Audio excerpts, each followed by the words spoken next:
So, welcome back to another episode of Matthew Mentally. We've got Rich Cadden, former two-time world champion in Muay Thai, and the owner of the martial arts gym in York, Chop Day Academy. We've got Rich on, so Rich is a good friend of mine. Known him for a while, and he trained me and put me through a hell of a lot, and I appreciate that, sort of. But we're here basically to talk a little bit about your career, about your path, about some exciting stuff happening in your life. Yeah. And we're ready to get into it, really, to be quite honest with you. I'm in the hot seat. So obviously, one of the initial questions you'll get asked is what initially actually got you into Muay Thai? What made you go, this is the sport for me? Okay, so I've got a number of different pathways that this could go down. So first one, always been into martial arts. I started judo when I was like 8 years old. So I've been doing martial arts for 41 years now. Shit. I know I don't look it, but it's so I started with judo. Did then link that in with playing rugby. Started playing rugby. Played rugby for Heworth. Played rugby for York. Came through academy ranks at York. All the time I was doing martial arts in the background, but rugby was kind of like my main focus. I was doing really well with it. Got a 1 year contract playing professionally. Oh, really? And then basically when it went from Rydal York to York Knights, got kicked back to amateur. Right. I was like, oh right, okay, well, let's give it martial arts. And what age was this at? So like 17, 18. So like late teens then, yeah. Yeah. So I've been doing martial arts all the way through. So I got up to junior brown belt in judo. Fought up at kind of national level in judo.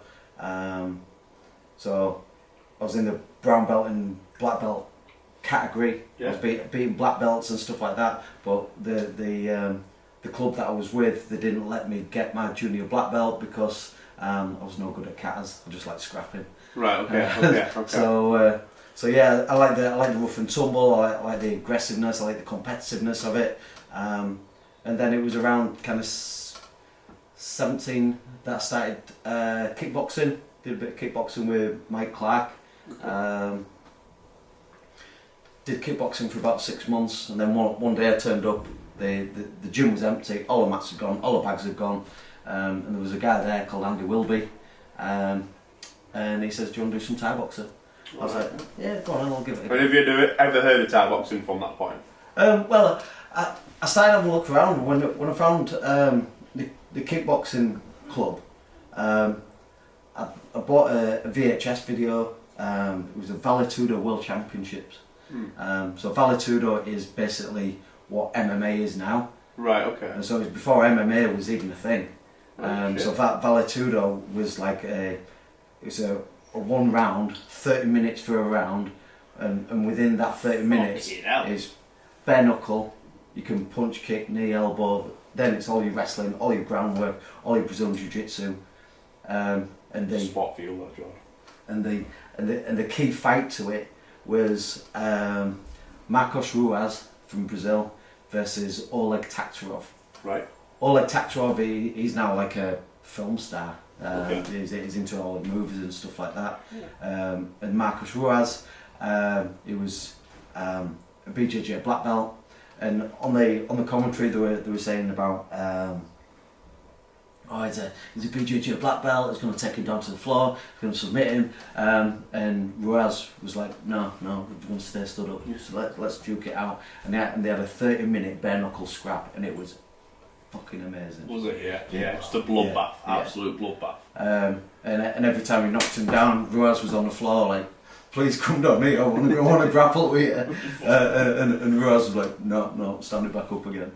Yeah, fucking hell. And so I started to look around for MMA gyms back then. Right. That must have been probably 96, 97-ish. Right, and there was nothing like that around at that point. Well, it wasn't even Brazilian Jiu-Jitsu. Since starting Brazilian Jiu-Jitsu, I found out that there was maybe 2 or 3 people around Yorkshire that were a white belt, a blue. If you saw a purple belt, they were gods. Fucking amazing. They were gods. They had like this. They were like a font of knowledge. Right. And from there on in, they were just like, right, okay, that's the kind of go-to. So I was having a look around, and the closest that I could get to a more full contact form of martial arts was kickboxing. Right. Okay. So I'd obviously done the grappling from the judo and that kind of thing. Got into a bit of bother and got lit up by some boxing lads and realised I need to do a bit of striking. Yeah. So moved on, did a bit of kickboxing. Then found Cowloy Gym, which was run by Pierre Mahon he's based over in Harrogate now. But he had clubs in York and one in Wakefield, I think it was back then.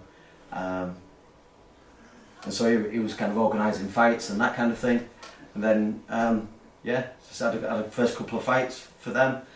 And I was used to having to scrap on the rugby pitch every week, so I was expecting like week after week after week, and they were like, no, you have like 3 fights a year, 4 fights a year. I was like, I want to be fighting more often. Too boring for you? Well, not intensity enough. Right, okay. I wanted the intensity, I wanted the competition, I wanted the physicality. Yeah. And so I approached Pierre and says, how can I get more fights? Says, I can't do that for you, but I know a man who can. He took me over to Bad Company over in Leeds, and the rest is history. The rest is history. History, yeah. I mean, so that Bad Company, I mean, obviously when I got into Muay Thai, obviously I found you, as you know. But I'd never heard of Muay Thai. Like Muay Thai wasn't a big sport. Like UFC was a big thing at the time. Yeah. Obviously with like the likes like Conor McGregor and like Max Holloway and all these people being like such big names in the sport. And I would say more like the UFC drove me more towards looking for like that martial arts background. Yeah. Obviously I was late, so I was 20. I think I was 21 when I first walked into your gym. Yeah. And I do remember like one of the first conversations we had. You had hair at this point, by the way. And back in the day. just a little dig. The good old days. Just a dig. And I remember you saying, "No, show me what you can do with your boxing," and me punching like a flamingo on acid. And you was like, "What about kicking?" And I was like, "Nah, kicking's like kicking." You was like, "Well, or the girls kick." Yeah, that's what I was like. Yeah, I was like, kicking's not really my thing. And you was like, "Well, have you ever had a leg kick?" And I said, "Mate," I remember saying it words like, "Mate, there's no way someone would stop me coming forward with a leg kick." And you went, "Let me kick you." And I went, "Go on then." And he fucking kicked me once, and I swear to God, my fucking lungs went into my arsehole, back to my brain and back where they belong. It was the worst, disgusting, vile feeling I've ever had in my entire life. An educational moment. A very educational moment. And at that point, I was like, I want to know how to do that to people, because that's fucking amazing. Bad Company is a very famous gym, as obviously with likes like Liam Harrison, yourself, Joe Craven, and all the big names that's attached to it. Back when you went to Bad Company, what was that like? What was the gym? Was the gym as well renowned? Because it's like one of the top 5 Muay Thai gyms in the world, isn't it? At the minute? Yeah. So Richard Smith, the head coach, he's I think he's on like 30 odd world champions now that he's coached and developed. It is a hotbed of talent.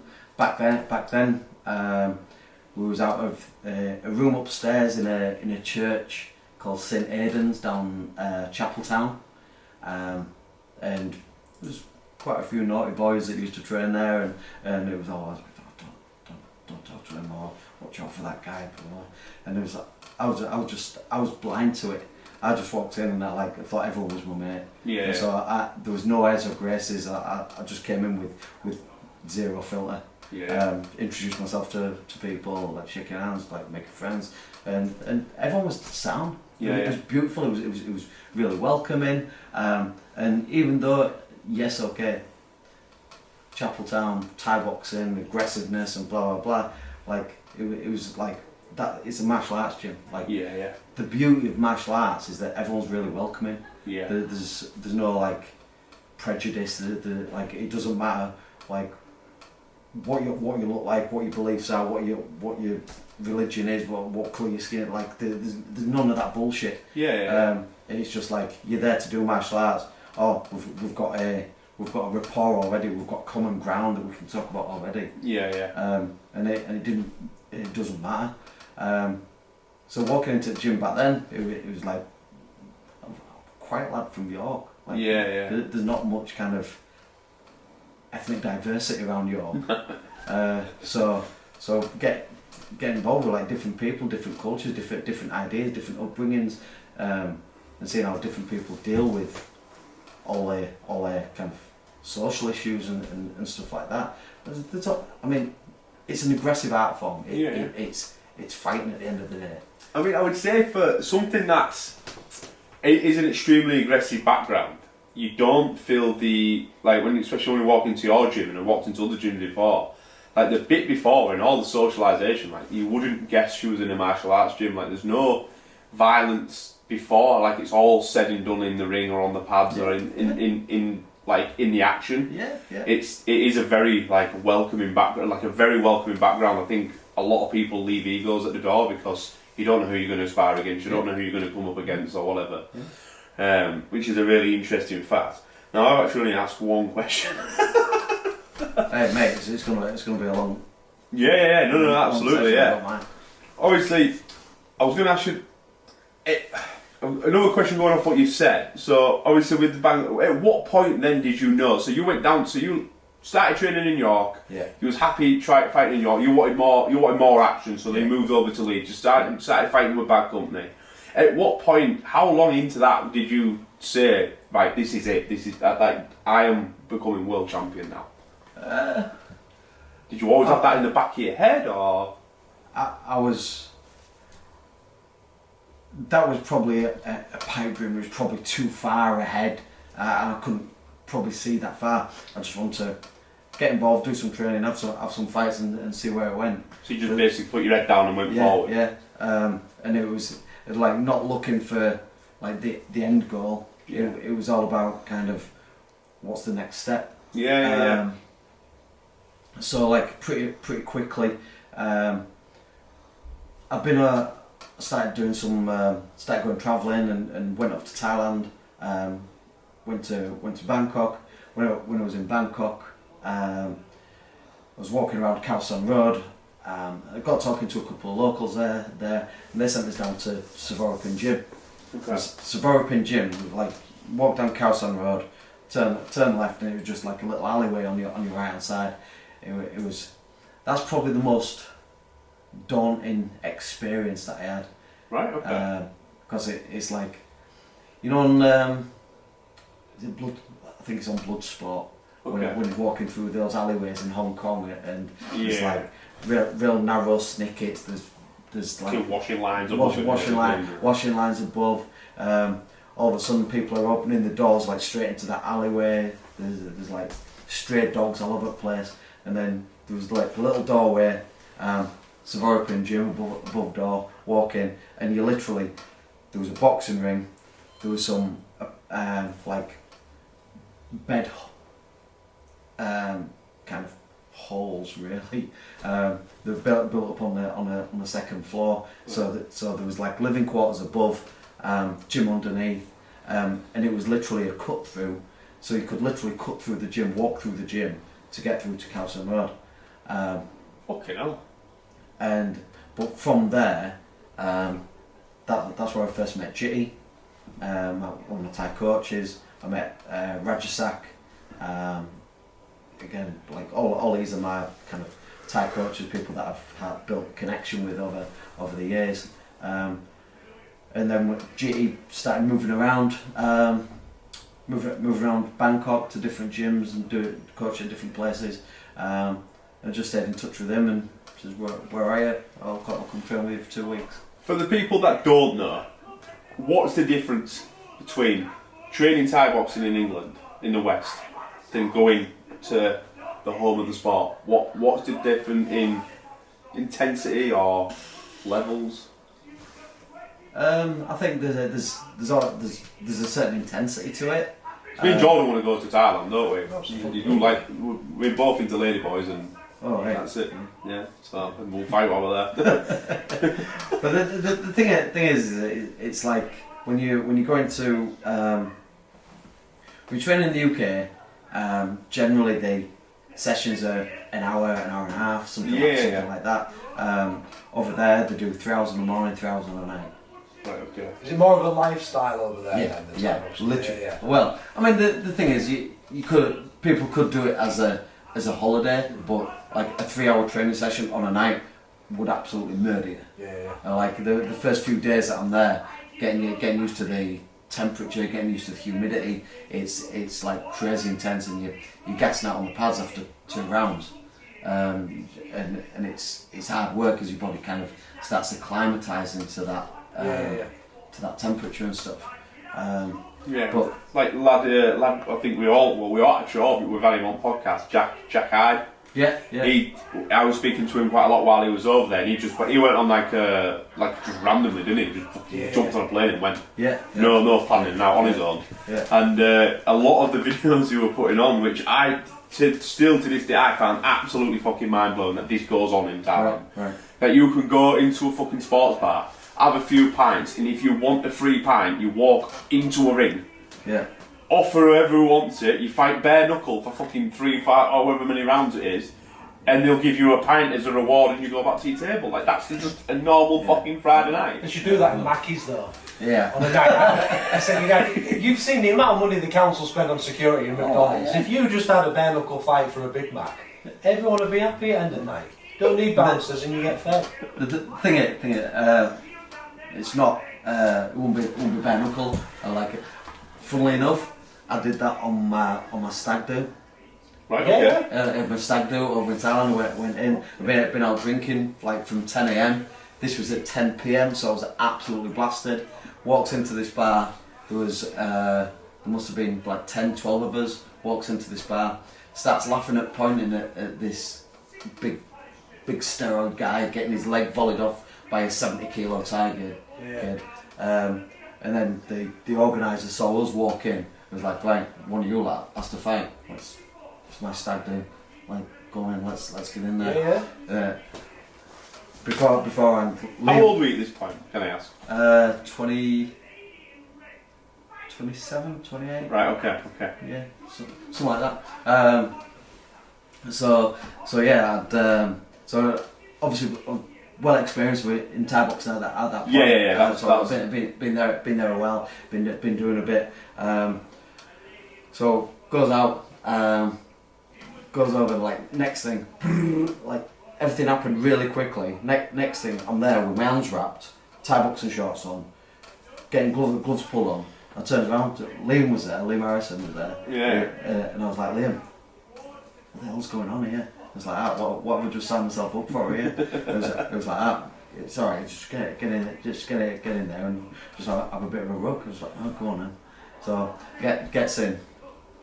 This was the stag do was in Pattaya.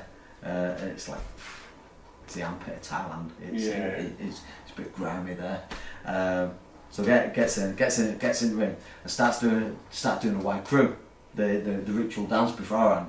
Everyone like does a kind of ritual dance before the fight. And because I started doing the white crew, everyone was like, oh, hang on a minute, this guy knows what he's doing.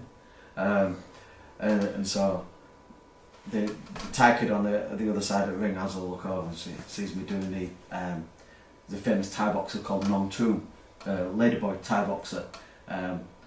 That basically most terrifying Thai boxer you could come against. Basically, changed from a bloke to a woman, and he funded it by fighting. He got to like Lumpini Stadium title, standard, like elite level Thai. That's the fucking transgender movement I can get behind. That's like the Bruce Jenner equivalent, or Caitlyn Jenner, we can't dead name. Yeah. That's the fucking, you reach your pinnacle, then you switch. I like that. If you look at it, there's a movie called Beautiful Boxer. There's a full movie about this, and yeah, basically I starts doing the Nong Toom Ram Muay dance, or like I always used to pretend like putting makeup on and stuff like that, and then like the little like Thai dances and stuff. and all the ties that were started recognising the non-tomb dance. Oh, non-tomb, same. Like pointing at it, and then the Thai kid over in the far corner was like, oh shit, what? Like, what a pint. Not only does he know Thai boxing, not only does he know White Crew, but he knows the crowd and he knows like the legacy of Thai boxing. Yeah. Oh shit, I've moved a bit off more than I can chew here. So he comes over, we touch gloves, and like let's go at it. Stepped in and started unleashing this like barrage of punches on me, and I was just like covered up, and like, bah, bah, bah. He took a step back, he turned his back, and I threw a kick. It landed clean across his back.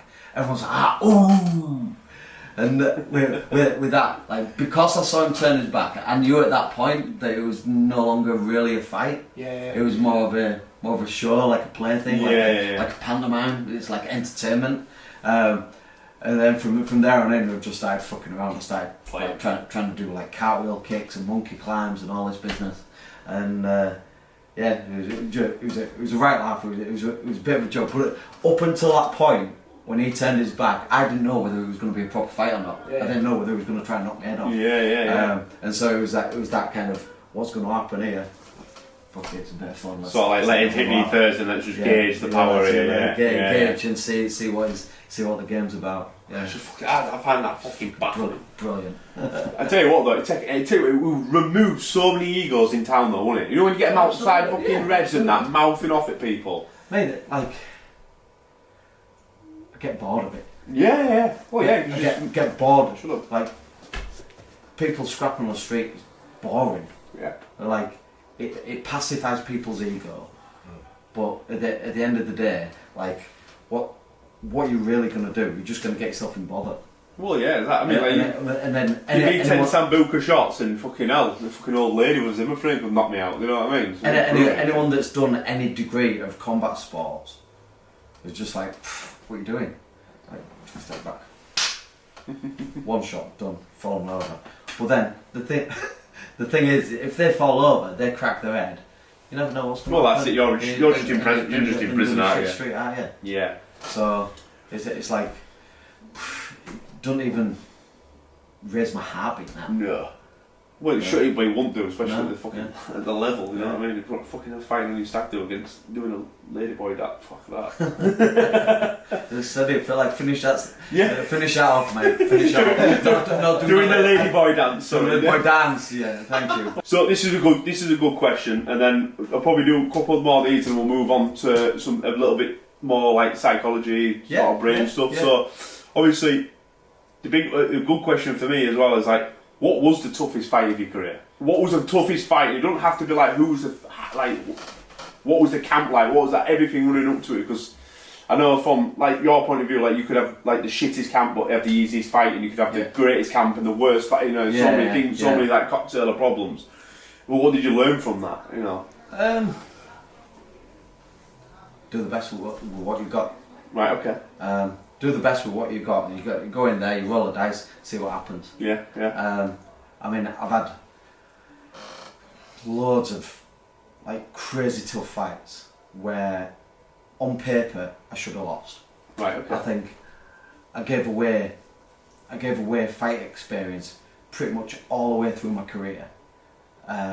Towards the back end of my fight, when I was fighting against Thais and stuff like that.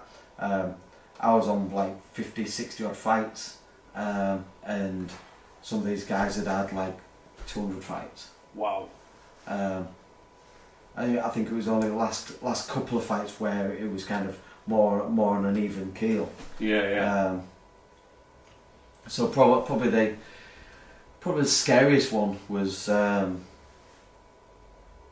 Gishard. Real big name in the sport. When I first started going over to Bad Company, he was up on the posters on the wall as a world champion back then. Wow. When I won my first title, my English title, he was in the crowd. He was stood next to my missus at that point. He turned around and was like, "He's doing alright." And was that your fella? He was like, "Yeah." He told me he did alright. That was good, that. Yeah. And I was like, oh, Ashley Gishard said I'm good. Afterwards, I was buzzing about it, Like probably 5-6 years later, I'm fighting him. How did that feel? It's like walking into a gym and seeing someone massive on the thing, like look, when you're training, you're looking at him and he's a bit of an inspiration to you. Then your names being put side by side each other, like people are guessing who's going to win this fight, and like that must have been absolutely fucking insane. Yeah, I mean, we used to do like some goal setting stuff, and I mean that's some of the stuff that I've included in my book, all about kind of goal setting and like pitching yourself and where do you want to be, what's your goal for this year, and like some progress that you're going to make, and we sat around and everyone was saying, oh, like I want to fight so and so, I want to fight a name this year, I want to fight a big name just so that I can like challenge myself against the pinnacle. I want to challenge myself against my next kind of glass ceiling. Yeah, like data, like you're like collecting data in it, like how far I've fought. Yeah. So if I can challenge myself against one of these bigger names, then I can see whether I'm at that level. Like if they kick my ass, then like I'll come back down and re-pitch myself. If I beat him, you know, I'm at that level now. Yeah. And so like everyone was going around saying like I want to fight so and so. I want to fight a name. And my goal setting was I want to be a name. I want people coming asking me to fight. Yeah. And so it was at that point where I realised that my mindset was kind of probably a little bit different. Okay. I wasn't. I think because I was a little bit older than the group back then, I was seeing how some of the younger kids were then looking up to others. But then, for me, as one of the older guys in the group, I was like, well, no, like I want my recognition now. I want to be one of those names. I want to be one of those people that wants to come and fight me, like banging the offers. So when you got put up against him, did you feel like that? Like I deserve this fight. I deserve this fight, and this is where I want to be. So like, but then on the flip side, this when I fought Ashley, it was like world champion when I was first starting. Yeah. He'd been at the top of his game. He was an absolute legend of the sport. So he fought a guy called Dida Diafat in France. Okay. Dida Diafat had beaten Ramadekers twice. Right. Okay. Yeah. So wow. So Ramadekers, legend of the sport, rest in peace. Turbine from Hell was he called? Yeah. So Dida Diafat beat Ramadekers. Right. Twice. Ashley beat Dida Diafat. Yeah. And then I was pitched to fight Ashley. Yeah. And so it's kind of like, well, if he's pitched himself above him and Ashley pitched himself above him, it's like, wow, alright, okay. This is big fight. This big fight, you know, I'm fighting a badass here. This is like. And was this for any titles, anything like that, or was this just for just a match? And yeah, it was a brilliant fight, and because it was one of them in the moment kind of fights where I learnt a lot about myself. Right. To the point where Richard Smith gave us one of those like inspirational corner speeches, like like Teddy Atlas. Yeah. You know the Teddy Atlas fireman speech. What? So Teddy Atlas was fighting. Teddy Atlas was in the corner for who was it?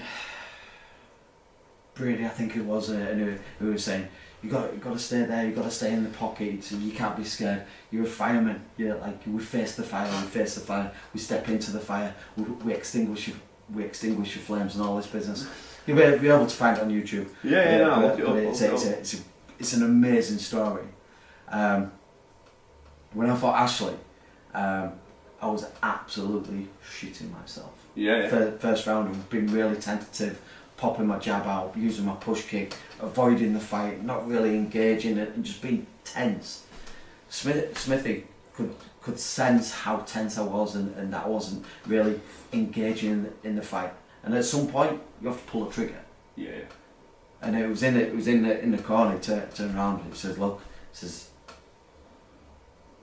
"What are you scared of? You've taken it. You've taken his biggest shots. You've taken his heavy right kick. You've taken his left hook.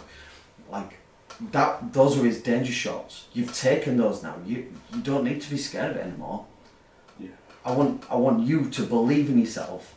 The way that we believe in you. We believe that you can win this fight. If you go out there and you believe in yourself the way that we believe in you, you can win this fight. Just go out there and have fun.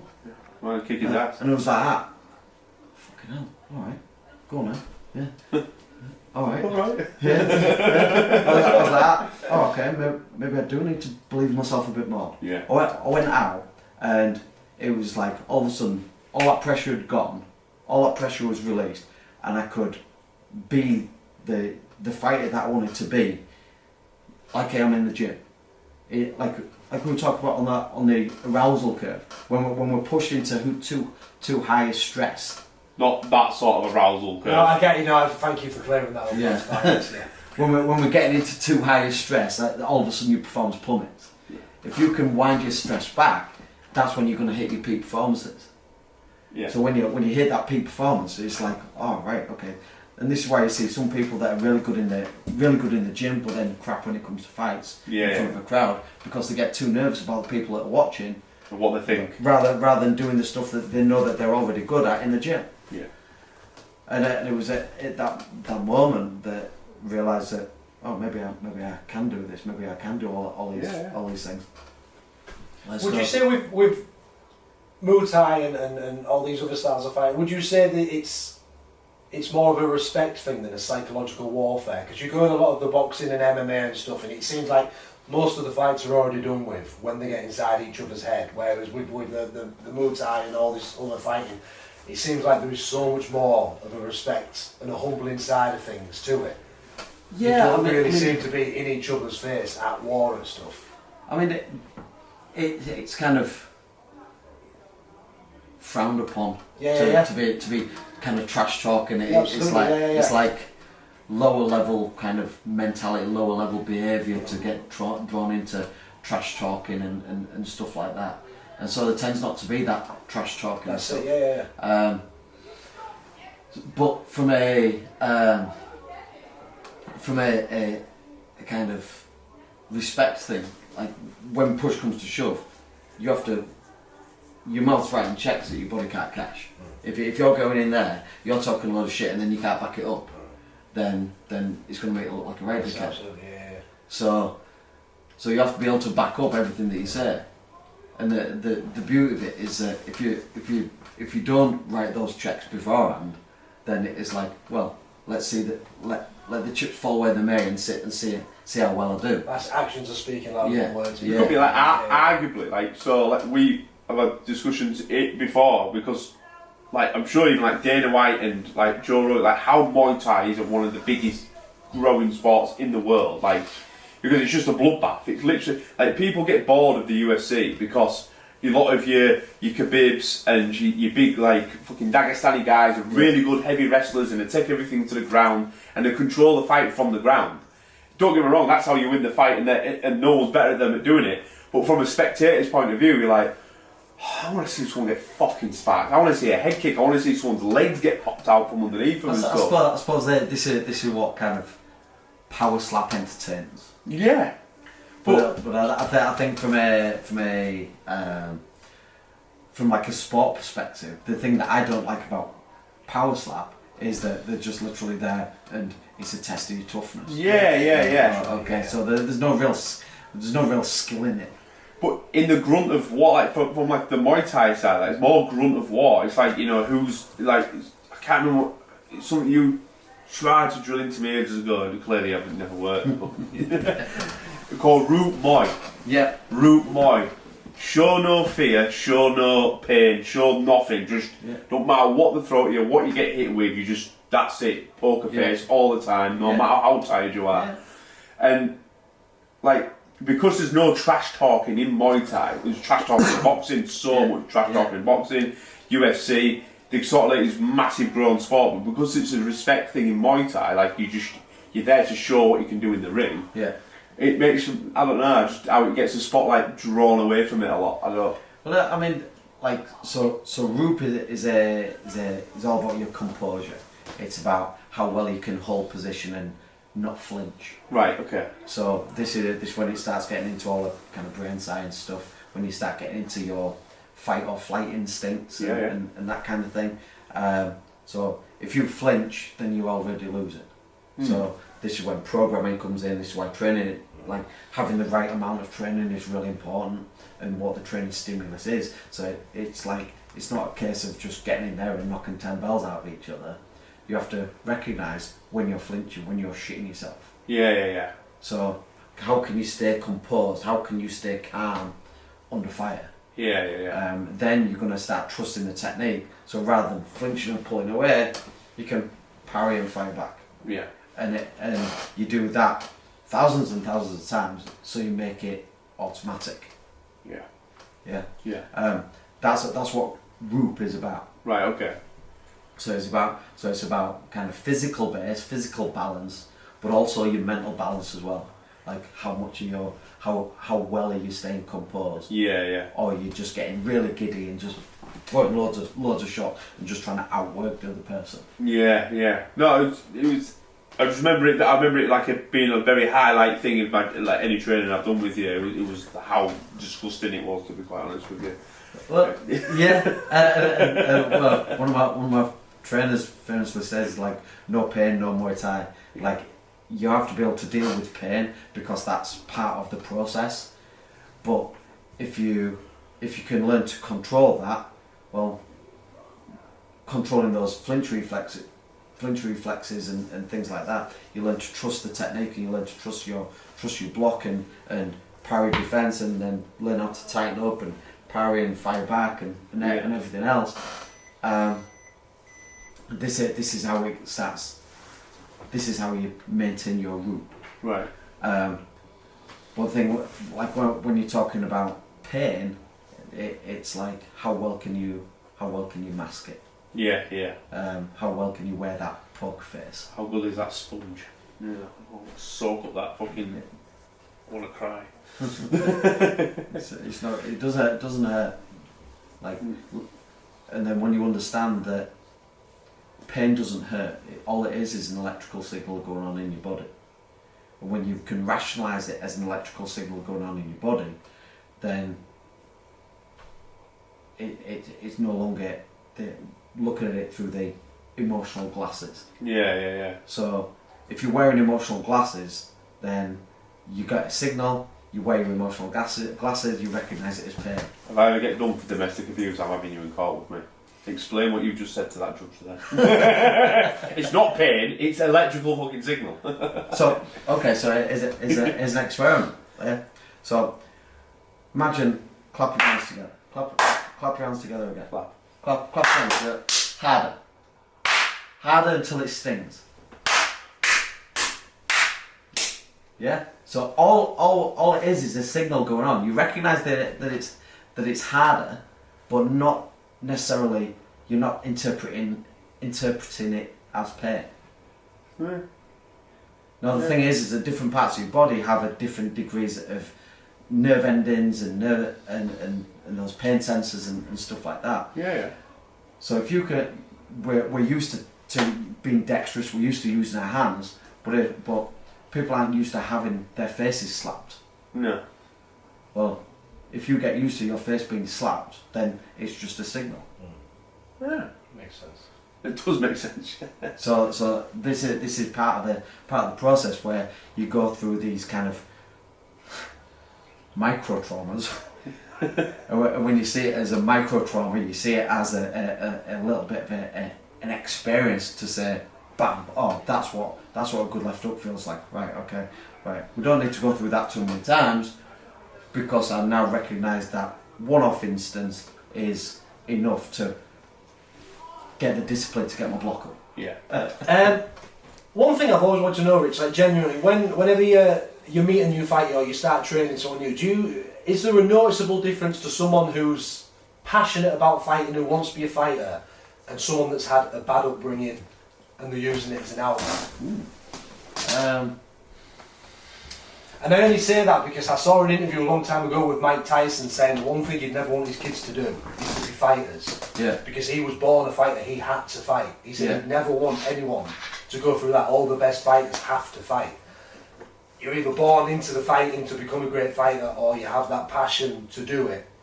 Where is the difference in that? Is it bred into you, or is it something you can learn like to be the best like at? a nature type This is thing. it. Yeah. Well, okay. So going back to when I first started doing martial arts, it was because I was being bullied. Yeah.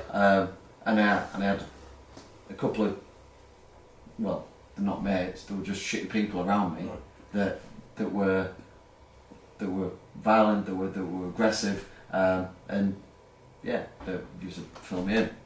I learned the hard way that my niceness doesn't get reflected back. Yeah.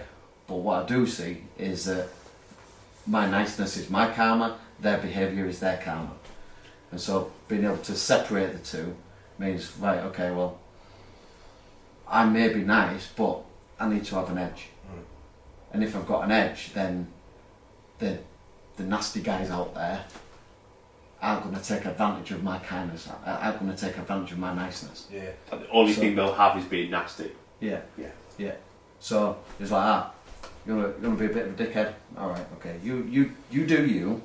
Okay, you can stay over there, but you're not gonna take that aggression out on me. Yeah.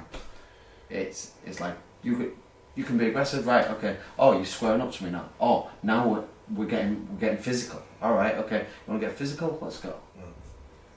And now I've got my niceness and my physical skills, my training skills, are now being pressure tested. Yeah.